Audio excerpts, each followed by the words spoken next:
There seems to be something that happens during a psychedelic state that involves our sense of self, our beliefs, the way language functions. And so when psychedelics kind of like temporarily like turn all of that off, one's left with this way of experiencing things in a new, fresh manner. They can look at their lives, they can experience their bodies. The experience has like this quality of being new and different. You walk into a room and the things that you see are filtered through what you expect because you've been training your whole life to see things a certain way.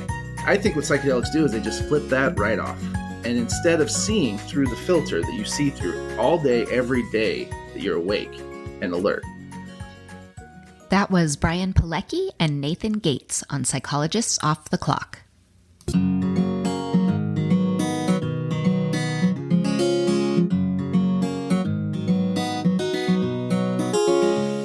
We are 4 clinical psychologists here to bring you cutting-edge and science-based ideas from psychology to help you flourish in your relationships, work, and health.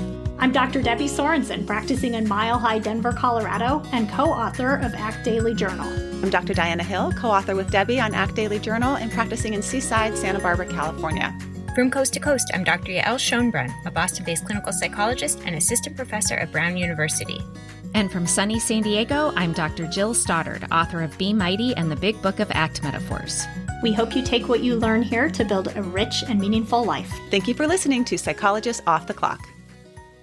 I am here with Katie Rothfelder, who is our dissemination coordinator.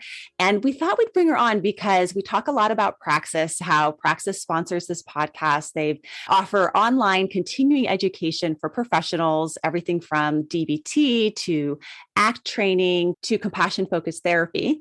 And Katie's had some personal experience with Praxis that I think would be helpful for you to all learn about. Yeah, Diana, I started out with Stephen Hayes' ACT Immersion program, and that was really my first chance to get, really into ACT. And then since then, I've had these kind of on-demand course opportunities. The one that really sticks out to me is Lou Lasfugato's Feedback Enhanced ACT course, which was this really beautiful mix of instruction for really difficult ACT concepts and then in-depth learning with practice. That grew my muscles as a brand new clinician so much. So if you are interested in taking a Praxis course, go ahead and go to our website, offtheclockpsych.com, and we have a discount code for you for some of the live courses. Check them out, Praxis Continuing Education. Hey, everybody. I'm here with Debbie to introduce today's episode with Brian Pilecki and Nathan Gates, where we talked about the use of psychedelics in psychotherapy. And Debbie and I were just chatting a little bit about how much our own perceptions of psychedelics have changed over time. And this is really one of the reasons I was excited to do this episode is you'll hear in the beginning, I ask a question about people having this impression that LSD is going to make you jump out a third-story window.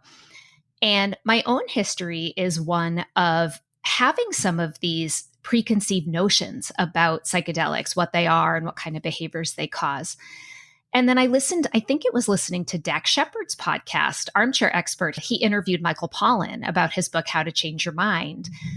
And I was so intrigued. And so I listened to the audiobook, and his book indeed did change my mind, and it made me feel so much more open-minded.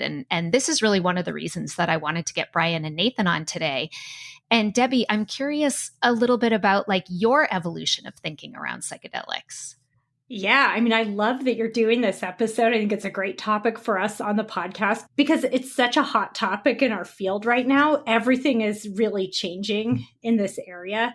And so I heard a lot of stories about Timothy Leary, who was doing a lot of this sort of over-the-top, psychedelic research at Harvard back in the 60s. And I was in the psychology department at Harvard for grad school, decades later, of course, but I heard some stories, and he was so fringe and so kind of out there that the stories I heard were not good ones. And I think I have had some assumptions all along about that it was dangerous and, that it wasn't really very credible scientifically. And I even remember hearing quite a while ago about people considering using MDMA for couples to work on their issues and just thinking to myself, like, oh, that just seems like cheating, right? Like people need to do the work on the relationship. They need to work on all their issues and their communication.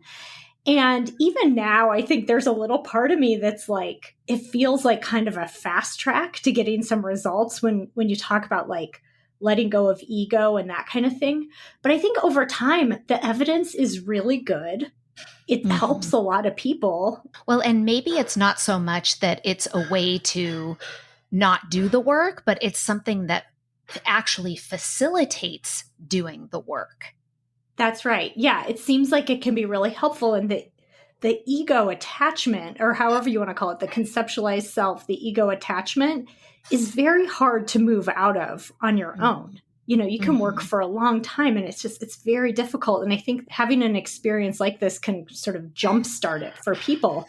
And it's really fascinating to me how so suddenly the field has changed and people are starting to acknowledge more and more this very balanced perspective around it, right? That it's, you know, it has to be done in a particular way, but that it does have therapeutic use that really helps a lot of people.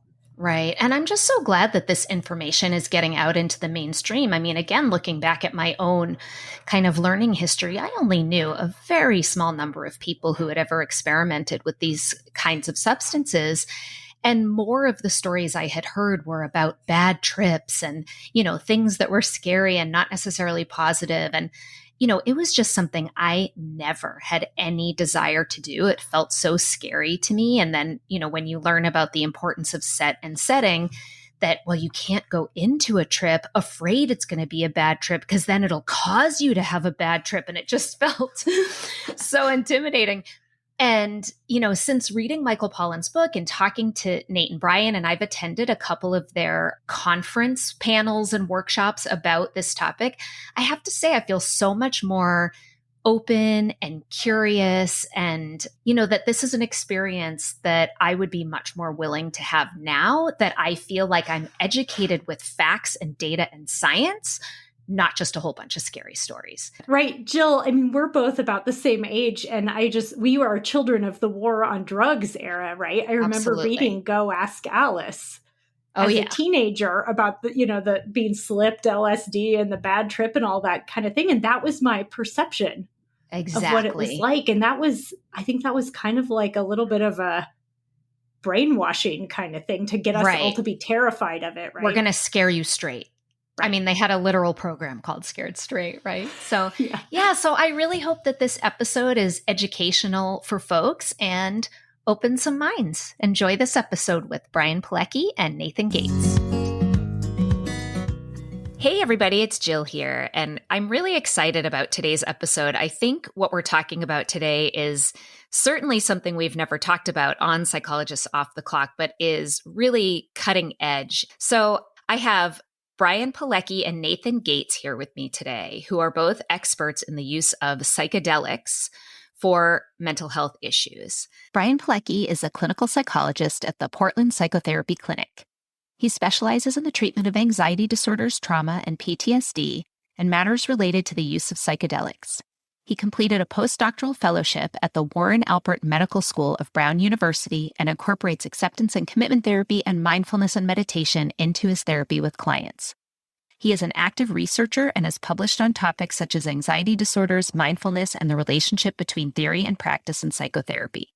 At the Portland Psychotherapy Clinic, Brian is also involved in research in the use of psychedelics for the treatment of mental health problems.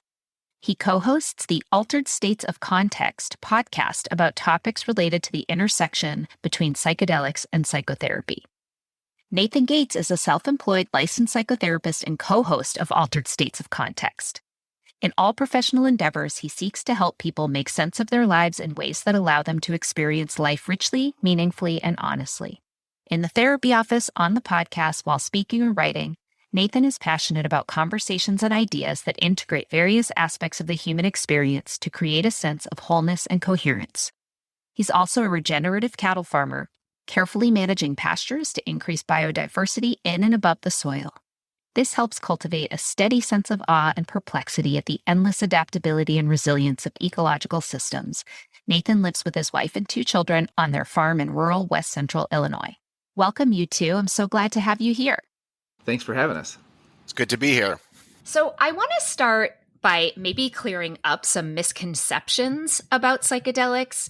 I think for years, like maybe decades even, if we hear about acid or LSD, at least for me, Generation X, I think there's this instant image of someone jumping out a 3-story window, right? Like losing control and jumping out of a window.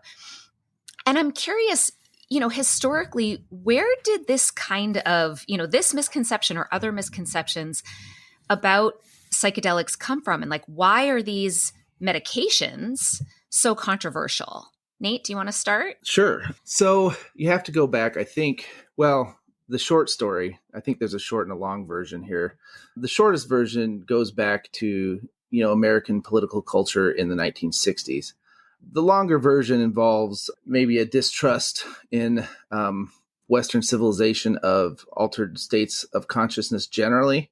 But I think more specifically and more directly, the short version is that, the 1960s happened, and it was a time of incredible cultural upheaval.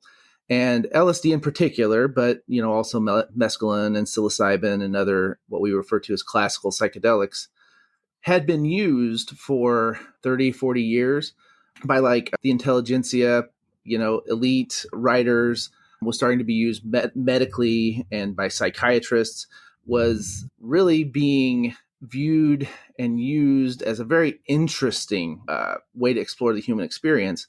And in the mid 60s, famously with the Beatles, of course, and then, of course, throughout the entire counterculture, LSD very much became associated with the hippies because it was accurately associated with hippies, and started to really rattle the cages, I guess, of what, we might call the established order. Became very much viewed as a threat because it, associated with the anti-war movement, sexual revolution, and just so much of the, incredible social upheaval of the time.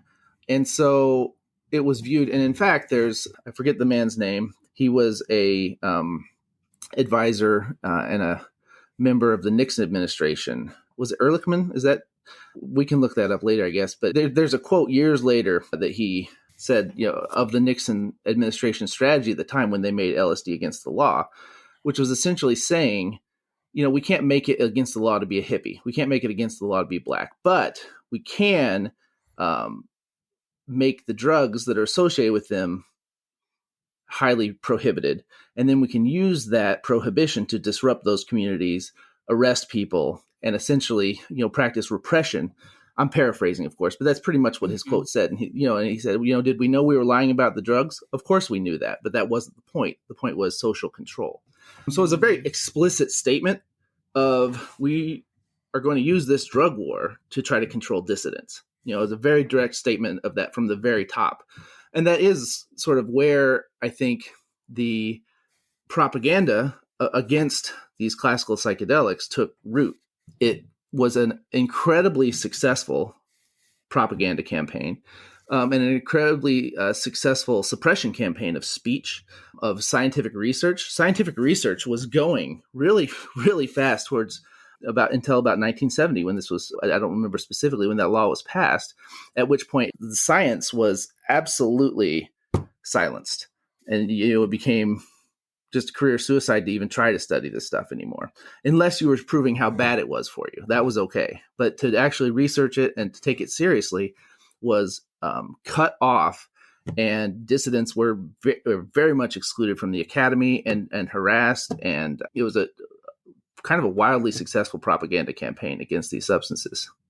And up until that point, so if I'm understanding correctly, essentially conservative politicians were probably threatened by the use of these drugs by certain communities, and making the use of these drugs against the law essentially controls the people that are using those. But up until that point, the research that did exist had impressive results. I mean, this is something I don't know well, but I'd like to hear from you guys. It's my understanding that the outcomes for drug and alcohol addiction, the use of LSD specifically, I think, or maybe it's psilocybin, but the use of psychedelics for drug and alcohol addiction had far better results than anything that we use today for substance use conditions. Is that right, Brian? Yeah, the early body of research was substantial. There was an estimate of over 1,000 papers published on psychedelic-assisted therapy. There were major conferences. I think it's something like around 40,000 patients were treated with LSD psychotherapy for substance abuse. So this wasn't just a couple of studies. This was a significant body of research that, as Nate mentioned, was gaining momentum. And these early studies, we can look back and see that they weren't as methodologically rigorous as our current research. So it's hard to draw conclusions, but certainly they were pointing to the potential of using psychedelics in conjunction with therapy for treating a variety of mental health issues. Mm-hmm. So let's talk a little bit about that, but I'm realizing before we do that, we should probably define what a psychedelic is. So maybe if you want to define that term and then tell us which drugs fall under that label of psychedelic. Psychedelic is a term that was coined, I think, in the 50s by a conversation between Humphrey Osmond and Aldous Huxley.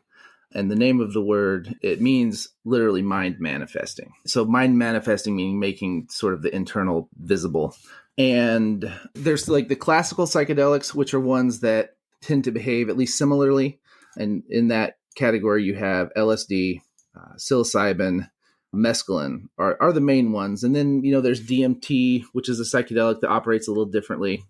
It's a short-term trip, very intense, but short-term. Ayahuasca would fit, I think, in the classical psychedelic rubric. And then you have what some people call an empathogen or an entactogen, which is MDMA, which is often put under psychedelics. It's included in psychedelic-assisted psychotherapy, but there's real differences, I think, between the way that ecstasy operates and the classical psychedelics. So when you talk about the classical psychedelics, you're talking about basically LSD, psilocybin, mescaline, ayahuasca, and they kind of have a characteristic trip that often includes mystical experiences. That's sort of a very common core of that experience. And for anyone who doesn't know, psilocybin is also known as magic mushrooms, and MDMA is ecstasy or Molly. So there's a lot of different names for these substances. I probably don't know the names of any of the rest of them, but as far as some of the more well-known ones. And so historically, evidence was accumulating for their success. We talked a little bit about how this got derailed in the 60s.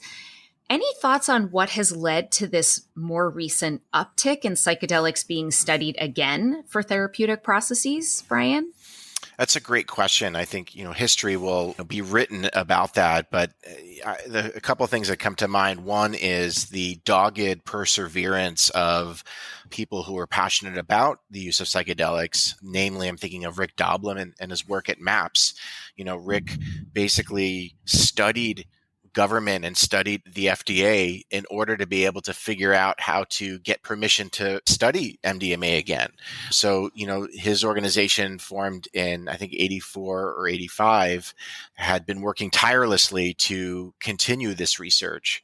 I think changes in neuroimaging, so advancements in technology to take a look at the brain under different states of psychedelics sort of began to open the door of re-examining or loosening restrictions on psychedelic research. And I would say, some of the early studies were very convincing. Like the early data is very promising in our more recent psychedelic renaissance. And I think just general changes in drug attitudes, not only in the public, but also in folks in positions of power at organizations like the FDA, who are a little bit more willing to give this a second shot. So I think it's a bunch of factors coming together.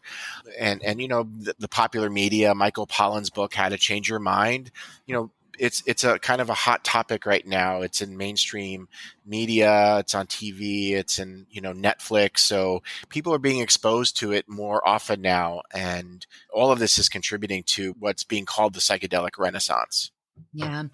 How to Change Your Mind is exactly how I got interested in this. This was an area I really knew next to nothing about. And I'm not sure what even made me pick up the book, but I listened to the audiobook and just found it fascinating and compelling. And it's a book, he's a journalist. And so I think he does a good job of presenting all of the angles in a fairly non-biased way.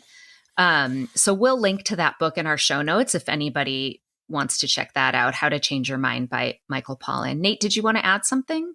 Well, I think that just as an adjunct to what Brian was saying, I think a huge part is that there are a lot of people who were coming of age in the 1960s who sort of were involved, who kind of had to see the research stopped, who saw that cultural moment kind of shut everything down.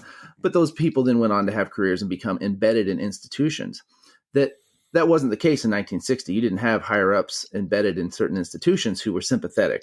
And, I think now there are a lot of people who are, running laboratories and in positions of power who had some experience of the power of psychedelics and are pretty sympathetic. And so could kind of greenlight things when, in 1960, I think the powers that be were very universally like, well, we need to shut this down. This is dangerous. Mm-hmm. And so now there's a lot of people in those kind of positions can be like, well, actually, let's look into this a little bit. Yeah. So you just said, these things are dangerous. That's a question I had too is, what do we know about how safe these substances are? It's a great question. I think psychedelics tend to either be demonized or idealized. They're either the most dangerous thing that we're going to make you go crazy, kind of as you alluded to, all these myths, or they're the cure-all. They're going to make all my depression go away. They're going to solve all my problems. And I think what's missing is a more accurate understanding of what the risks and benefits are. So, for the classical psychedelics, and it differs by different substances, but they're mostly physiologically safe. There's, for example, psilocybin is rated in several studies as one of the safest compounds. It doesn't have any cardiovascular risks and so on. MDMA has some cardiovascular risk because it's an amphetamine-like substance. And so there are some physical potential dangers, right, associated. I think the biggest risk is a psychological risk, and mostly that occurs when they're taken in an uncontrolled set or setting, meaning that a person takes them, doesn't really know what they're getting into, doesn't know what to expect, doesn't realize that psychedelics can really make us confront, or I should say help us confront, things we've been avoiding, difficult, painful emotions, problems in our lives. And when that's done in a therapeutic container, like the way it's done in the trials, we can help a person navigate those challenges. But if you're not expecting those challenges to come up and you're just expecting, this positive, blissful experience, you're going to react with more distress. And that it can be harmful. And I think part of what psychedelics are helpful with is shaking things up. They can really help us get unstuck and see things from a different perspective. And it's sort of like, be careful what you wish for. The new perspective that you get might be overwhelming. It might be hard to go back to your regular life or your relationships or your job when you're seeing things in a very different way. And again, if that's handled with caution and care and sensitivity, then that could be navigated more successfully. But if a person isn't prepared for that, they're more likely to really be harmed by that. This is Diana, and if you're a healthcare worker or a mental health therapist, you may find that some of your clients are caught in a tug-of-war with food and weight. They battle their body image and eating and are entangled in preoccupation about weight or feeling stuck in cycles of rigid dieting, overeating, shame, or hopelessness. I'm going to be offering a live online webinar with PESI Continuing Education on using ACT for eating and body image concerns. And then I hope you'll join me on Friday, December 3rd, 2021 from 9 a.m. to 5 p.m. Central Standard Time. You can learn more through my events page at drdianahill.com. Hope to see you there. If you're looking for a great way to support us here at Psychologists Off the Clock and make your life easier and healthier, you should go to my new favorite online store, Thrive Market. Thrive Market carries all your grocery and household essentials with the convenience of getting everything online and then quickly shipped right to your door. And right now, you can get 30% off your first order plus a free $60 gift if you go to thrivemarket.com/POTC. I love that I can use specific filters to curate my shopping experience so I can find organic meats and low sugar snacks for my kids. Plus, when you join, they give to a family in need. How cool is that? So join in on the savings with Thrive Market today and get 30% off your first order plus a free $60 gift. Go to thrivemarket.com/POTC for 30% off plus a free $60 gift. That's THRIVE market.com/POTC. thrivemarket.com/POTC. I know I talk about my kids a lot, but I also have two adorable dogs, Tilly and Hazel. We love to spoil them, which is why we love Whole Life Pet. Whole Life Pet makes single ingredient treats, meal mixers, supplements, and hydrating snacks for both dogs and cats. And if you try out Whole Life Pet, you're surprising your pets with fun new flavors while also supporting Psychologists Off the Clock. Visit wholelifepet.com and use promo code POTC to get 25% off your first order with free shipping over $50. When I open the Tuscan Blend Bistro Bowl meal mixer to add to Tilly and Hazel's food, they start wildly sniffing and can't wait to dig in. The best part is Whole Life Pet uses a freeze-dried process that locks in nutrients and freshness, and they never add chemicals, additives, preservatives, or anything artificial. Visit wholelifepet.com and use promo code POTC to get 25% off your first order with free shipping over $50. If you're unsure about what to try, you can fill out their short questionnaire by clicking the red Start Today button on the home page. It will ask you a few questions and make custom product recommendations for your pets. Visit wholelifepet.com and use promo code POTC to get 25% off today. So you mentioned set and setting, and those are two words you always hear when you start learning about psychedelics. So can you define set and setting and talk about how that's important to a psychedelic experience? Yes. So that's a really important question. The term set and setting was coined by Timothy Leary, back in the 60s during this sort of wave of interest when Timothy Leary, there's the very huge stories there. That's a whole can of worms. But essentially it's like, he's one of the main reasons that this spilled out of the academy and into the culture at large. But he coined this term set and setting, and it stuck because it's incredibly useful. The way I think of set and setting is essentially as a contextualist, as an ACT therapist, it's context. Set and setting is context. That's what that means. It means the context both of your internal sort of mindset coming in to the experience, you're the sum total of your expectations, your experiences, what you are afraid is going to happen, what you hope might happen. So your mindset going in, and the setting that you're in, so the internal and external context, and the external context being the type of environment you're in. You're outside under the stars by a campfire. Are you inside in a nice dimly lit room? Are you at a party? Are you at a concert?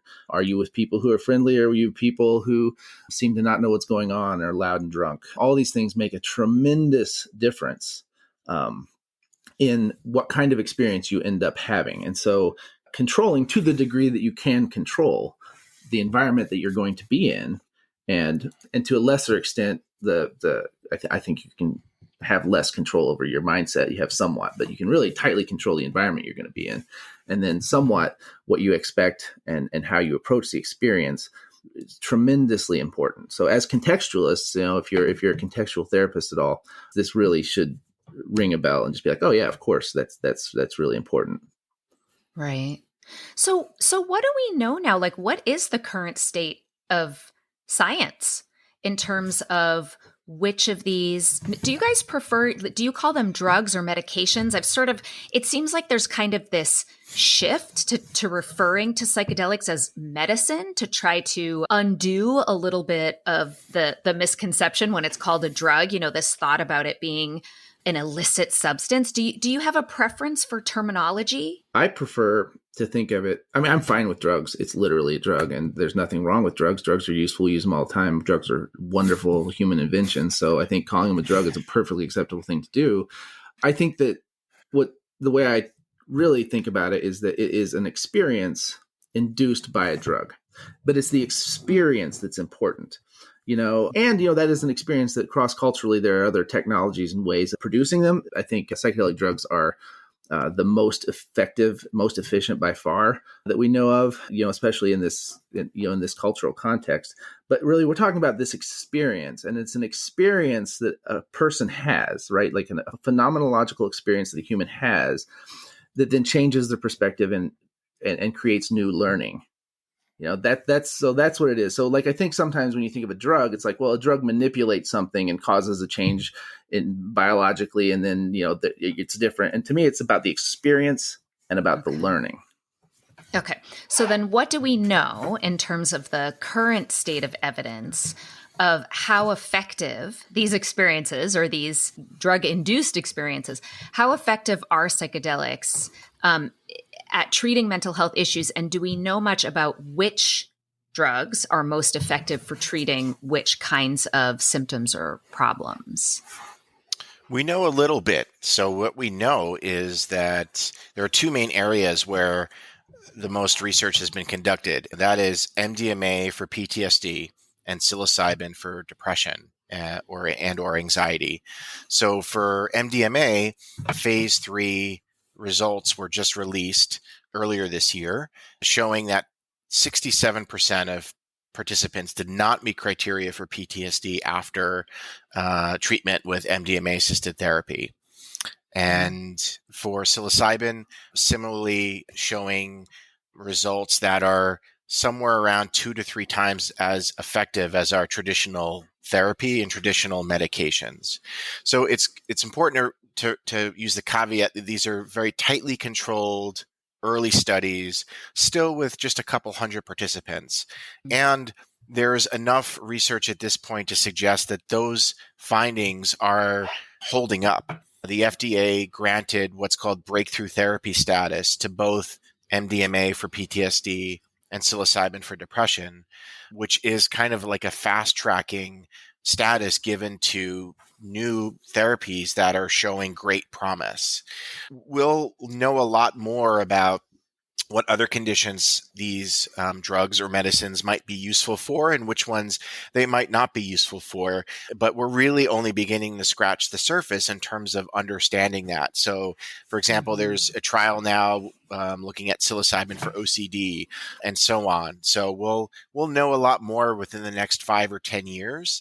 Part of the obstacle is that the NIH has not funded any research with psychedelics. All of that research has been funded by private donors, which is a much smaller resource.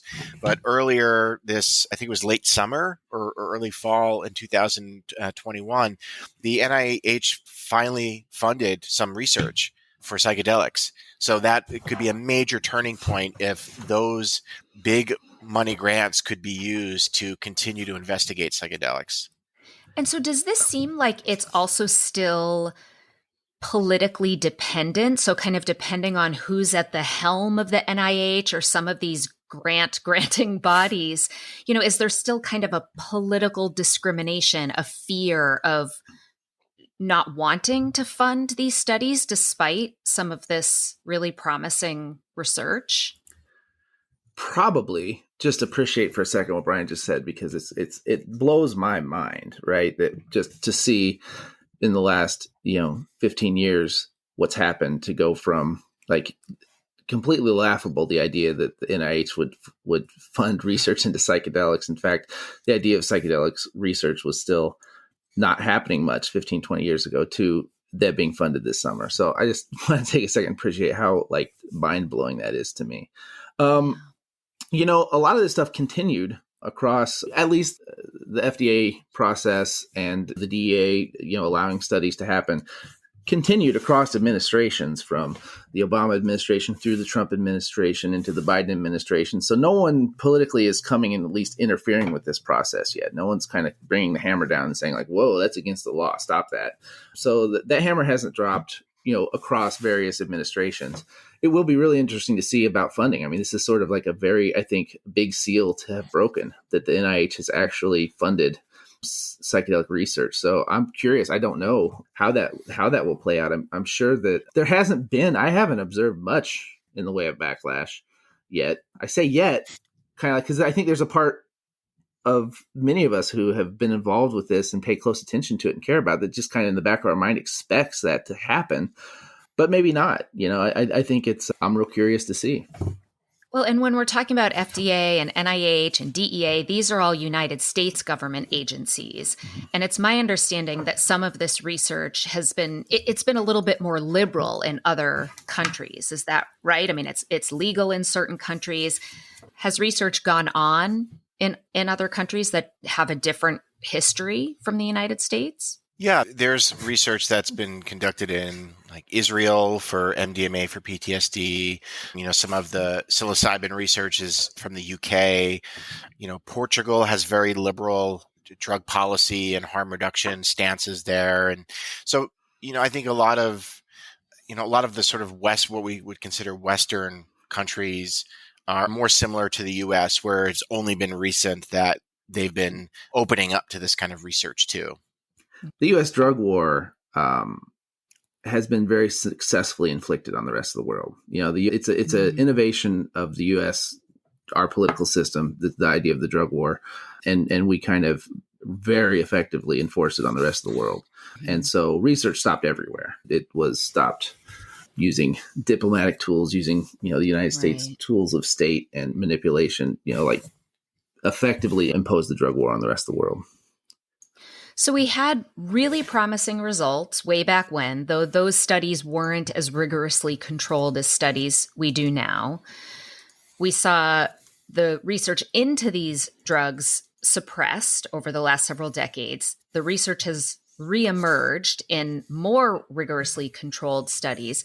Those are still relatively new, so I imagine we don't have much longitudinal data yet. So this question might also be premature. But what do we know about the mechanism of action? So for listeners who have never done a psychedelic, or all they have, or the LSD makes people jump out of windows, kind of preconception about them, what exactly do we think is happening for MDMA to result in 67% of people no longer having a PTSD diagnosis, or psilocybin helping someone no longer feel depressed? Can we answer that question yet? I would say no, we don't. We can't yet. There are some early contenders and some early evidence, but pretty much all of these initial trials that we're talking about have just studied outcome, right? They haven't investigated mechanisms of change. So for MDMA, there's theories, there's the MAPS model, which has some ideas, but from an evidence-based perspective, we really don't know. And there might be a little bit more evidence for what Nate mentioned, the mystical experience, as being important with psilocybin, in that some of the research out of Johns Hopkins with the Griffith study in 2016 showed that the larger mystical experience the participants had, that predicted greater reductions in both depression and anxiety. But I think there's a lot of different possibilities other than that could explain why psychedelics are beneficial. And so when you say mystical experience, can you define what that is? It includes a number of personal experiences, such as ineffability. It's very hard to describe, a sense of oneness, a sense of wonder and openness. There's a scale. And I'm not remembering a lot of the aspects off the top of my head here, but there are characteristics that revolve around sort of a boundary dissolution between self and other, kind of a sense of universal oneness. And just really hard to describe. So it's getting around somehow our language faculty, because, it's extremely, people always, or very often, I should say, have a hard time putting that to words. And it mirrors, and it's very similar to, in fact, it's indistinguishable from a mystical experience that isn't derived from psychedelics. So if you have a mystical experience that's derived somewhere else, it's you can't distinguish it, at least from the outside. There's not a way that, empirically it can be distinguished from one that's induced by psychedelics. And to offer, I guess, my speculation on your last question, regarding mechanism, because there's, different thoughts about that, maybe, looking into the brain and neurologically, whether that's the mechanism. I think because I'm a therapist and I'm a contextualist, I tend to, think in terms of that. And like I said earlier, what we're talking about is an experience that induces new learning. And so I think it's because we learn, right? Like that's the mechanism of action, is that it helps us learn. And it helps us learn by helping us to take different perspectives, by, seeing our life more flexibly, by relating to our thoughts differently, by becoming more in contact with the present moment, by not being so imprisoned by language. And I don't know if this is sounding familiar at all, but for any ACT therapist, I think this would sound extremely familiar. I think that the mechanisms of change in a psychedelic experience overlap extremely neatly. And so that's why, while there's not necessarily empirical support, well, there is some empirical support for the ACT model. And I think that this overlays really, really beautifully. People come out of that experience often describing a sense of universal love and having a better sense of what's important to them, their values. So I think that the overlap is incredible. And that's my personal informed speculation, I guess, as to what the mechanism might be. Well, it's a hypothesis that, it's an empirical question that hopefully people will be testing over the upcoming years.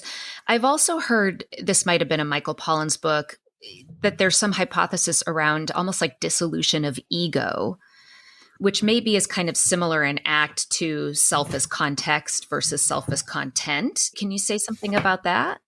Yeah. So this is more for the classical psychedelics than MDMA. We don't see the ego dissolution phenomena as much with MDMA, but it's like stepping outside of the ego, to use that language, or stepping outside of the conceptualized self and being able to see that for what it is, first of all, but then also have these experiences of freshness. And if you think about like someone who's depressed, and they're, a person who's like severely depressed is very stuck in the same mind loops, right? They're in the same beliefs, the same patterns. So if we can sort of give them this experience, maybe it's the turning off of all of that top-down stuff that then allows them to have a couple of hours where they're outside of that. And that learning, as Nate mentioned, can then generalize to when they're not in a psychedelic state. Right. So to clarify for some of our listeners, we talk about ACT on this podcast all the time, but we haven't talked a lot about conceptualized self or the role of language. So really simply, and you guys add to this if you feel like I'm missing anything, but when we talk about language being problematic, what we're talking about is our tendency to rely on rules and judgments and assumptions and predictions rather than relying on our in-the-moment actual experience, and how that can be problematic in terms of engaging in values-driven behavior.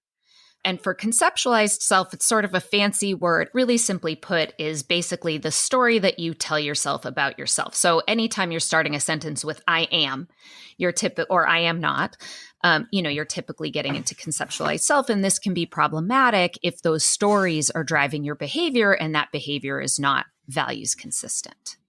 Yes, that's a perfect lead in to what I was about to say, which is essentially, we have that conceptualized self, the story we tell ourselves about ourselves, how we view ourselves, that's with us from the moment we start learning anything. We start to learn about who we are and define who we are in the world.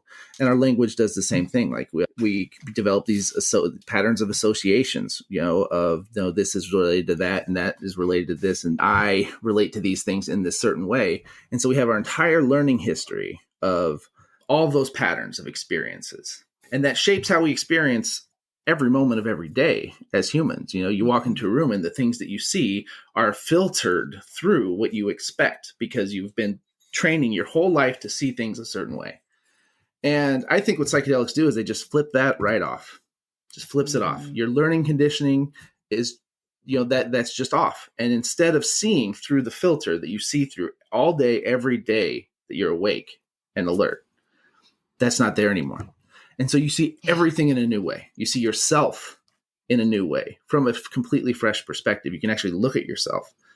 I was talking to a client of mine the other day, and it's not a person who is, I don't do psychedelic therapy at all. When I talk to anyone, I do a drug history. And if they tell me they use psychedelics, I ask them about it because people I have found want to talk about it and are really appreciative of having someone who will listen to them seriously. And it's like that person might have a really low sense of self-worth. And it's a lot easier, paraphrasing here, someone would say it's a lot easier to see things in the world that are beautiful when you're not busy thinking about what a piece of shit you are. Like this is a theme, like a thing that people might say, like to be relieved of that sense of burden of carrying around your ideas of yourself and the world and just being able to freshly experience the world around you. Yeah, that makes so much sense.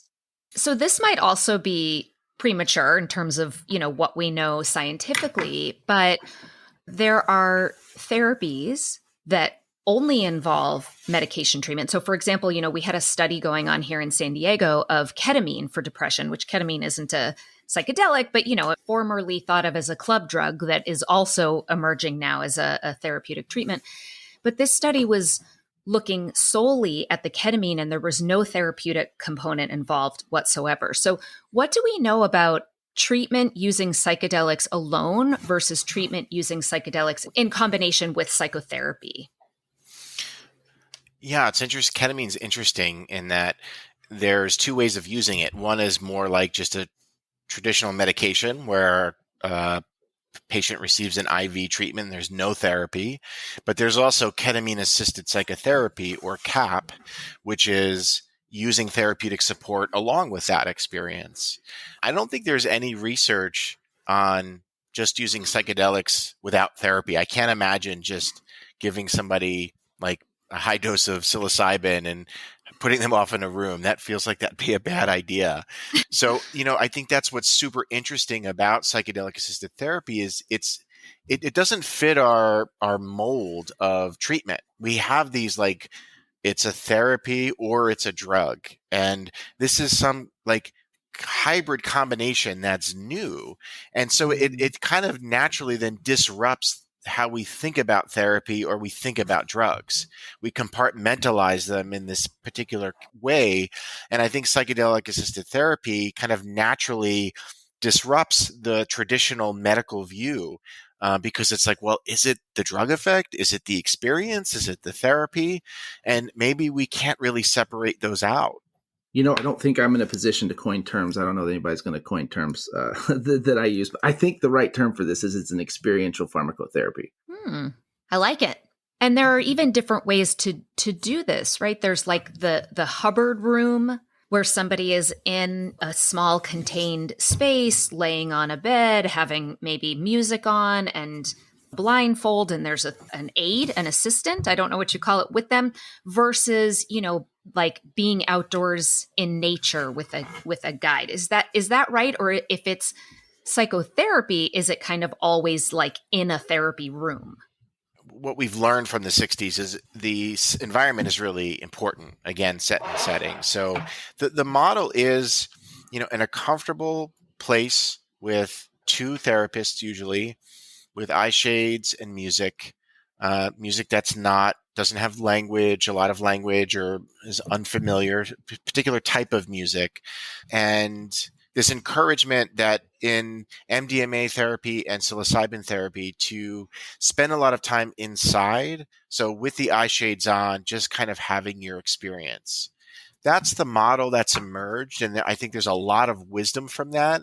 But I think there's probably other ways to do psychedelics. So for example, a lot of people feel like like psilocybin should be done in outdoors with the environment and, kind of reject that model of being inside with eye shades.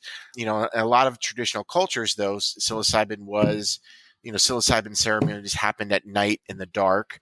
So I think there's going to be, as this becomes more popular, there will be many different ways that we're going to find that it could be helpful. Right. Nate? I would add to it that, like Brian said, we've kind of settled, at least for now, sort of on this model of basically two therapists or guides or sitters, or people use various terms for one patient.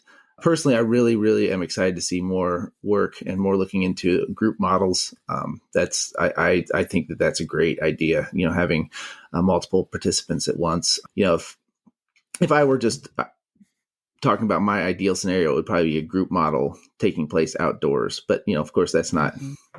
We don't have the empiricism for that. That's just sort of my intuition and what I would think. That's sort of where I go with it. But I think that all these things can be tested. And I think the chances are it likely will move in that direction if this ever really becomes adopted as kind of a regular part of practice. From a strict resource standpoint, 2 therapists to 1 individual client for long periods of time is never going to happen. Like, you won't see that in private practice except for the very rich who can afford to pay for that. So, there's a lot to do in terms of just gathering evidence about efficacy and mechanisms. But ultimately, if this hopefully ends up being applied in, more everyday kinds of contexts, there's going to have to be a way to do this that works from a resource standpoint. I mean, when Edna Foa rolled out prolonged exposure and it's a 90-minute session, just that, one therapist, one client for 90 minutes instead of 50 minutes became a big obstacle. And, she did studies to see if this can be done in a 50-minute model. And sure enough, it can. So, I think being able to respond to what's going to be workable out in the real world is something that's going to have to be coming, and probably group models will have to be part of that. So I know we're running out of time here. I have 2 other quick questions. So Brian, I know you're working on a study of MDMA for social phobia up in Portland at the clinic, which is really cool. And you've mentioned MAPS a couple times, which is kind of the most well-known organization at the forefront of doing these studies. What does MAPS stand for? MAPS is the Multidisciplinary Association for Psychedelic Studies. There we go. So if we have listeners who want to participate in these studies or therapies where they're available, or we have clinicians who want to get training for providing psychedelic assisted therapy, where can they go? So for right now, I can share a link with you. Actually, it's on the MAPS website of current trials and where they're recruiting. It is unfortunately hard to get into these studies. So just to set that as an expectation, they accept maybe 20 to 50 people or something. So they get hundreds of applications. Well, we all as former or current researchers know how hard it can be to get study participants. So I think it says something that they're not having a hard time getting people to participate. Yes. So I think, when Nate was saying earlier that there's been kind of a shift in attitude about these drugs, from a sociocultural standpoint, I think that may be a data point right there that lots of people want to participate in these studies. Absolutely. There's a high interest. And the other part that you mentioned, there's a high interest amongst professionals and students. How do I get involved? What kind of training should I look for? And I would say right now, we don't really know. Because psychedelic assisted therapy is not being practiced yet, we don't know, except in the case of MDMA, like you'll need to go through MAPS training to be a MAPS therapist to be able to provide that, at least initially. But there's a lot of training programs out there, more and more every month, that are offering CEs or certificates in this area. So you can there are definitely places to get more information. There are companies like Fluence who do really good evidence-based trainings for psychedelic assisted therapy and topics related to psychedelics. Polaris Insight they do a lot of work with ketamine. There's Prati. We can share links with your listeners. Okay. Yeah, we'll put links in the show notes to all of those. And for any of our listeners who are members of the Association of Behavioral and Contextual Sciences, there's a SIG, a special interest group for people who are interested in psychedelic assisted therapy. So that's also a way to get connected to the community. Nate, did you want to add anything? Well, shameless self-promotion. You can also listen to Altered States of Context, which is a podcast Brian and I do about this very topic. So we cover a lot of what we talked about today in much more depth because we have, time to talk about nothing but that. I also, if it's okay, there's one other aspect we didn't cover today that I would like to throw in, if it's all right. Please do. We touched on the drug war a little bit, but I wanted to touch on that a little more because it's really important in the context of this conversation. We're interested in this medically. We're, I think, curious. Many people have used this illicitly, have experimented, have done so without consequences. But the consequences of the drug war are real and ongoing and have been particularly brutal on communities of color. And, it's an incredible human rights violation, our drug laws are. The fact that people are imprisoned for using these is, in my view, a terrible human rights violation that is ongoing and extends far beyond just psychedelics. So I think it's kind of our duty, I feel this way personally, to at the same time talking about psychedelics and psychedelic medicine and the promise that can hold for all of us, especially in the context of, I think a lot of people are going to make a lot of money from this, to also talk about the damage that the drug war has done and continues to do. I think you could almost feel like it's over sometimes. If you listen to a lot of these conversations, you could almost assume that the drug war was a thing of the past. It's not happening, but it is happening. And people are still going to jail for this. Communities are still being disrupted by our oppressive laws. And so I think we all have a duty to talk about that and to be aware of that in this context. So thanks. Yeah, I think we could do another whole entire podcast episode on that alone. It's really complex and really harmful. I agree. Thank you for mentioning that. Well, you guys, this has been so interesting. I find this really fascinating and so incredibly exciting to see, how much is on the horizon and how cool for you guys to be part of something that's like so cutting edge, and there's still so much to learn. So thank you so much for sharing this with us today. It was wonderful to have you here. Thanks for having us. Yeah, it's been a real pleasure.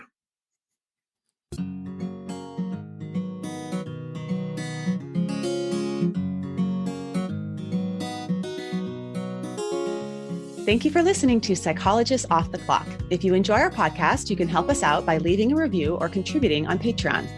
You can find us wherever you get your podcasts, and you can connect with us on Facebook, Twitter, and Instagram. We'd like to thank our strategic consultant, Michael Harold, our dissemination coordinator, Katie Rothfelder, and our editorial coordinator, Melissa Miller.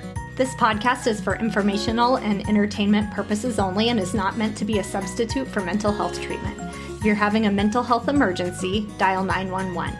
If you're looking for mental health treatment, please visit the resources page of our website, offtheclockpsych.com.